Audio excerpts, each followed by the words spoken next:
እኔ ያለሁት ብሎ ራስን መፈለግን የመሰለ ነገር የለም። እንደዚህ አይነት ቦታ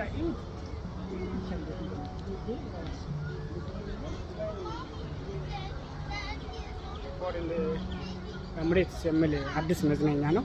አዲስም ባይሆን ከዚህ በፊት በሙሉ ማንኛውም ዱባይ የሚኖር ሰው 100 ብር እየከፈለ የሚገባበት የነበረውና ዛሬ ማርች 30 ድረስ በነፃ ግብዣ የዱባይ መንግስት ለማንኛውም ለዱባይ ነዋሪ የተለቀቀልን በመሆኑ በነፃ ፈታሾ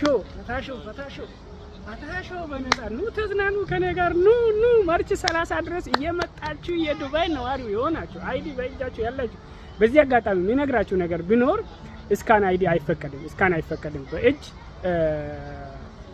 እንትን አይዲ ነው ይዛችሁ መምጣት ያለባችሁ። ቲዮሪ ኖርማል አይዲ ነው ይዛችሁ መምጣት ያለባችሁ። አለበለዚያ አገቡ ከኔ ጋር የተወሰኑ ጓደኞች የመጡት አጋጣሚ ስካን ያዙት ኦንላይን ላይ ነበሩ። አይዲያቸው ያለቀላቸው ነበር፣ እጃቸው ላይ አልነበረም፣ መልሷቸዋል። ስለዚህ እናንተም ስትመጡ እንዳይመልሳችሁ ተጠንቅቃችሁ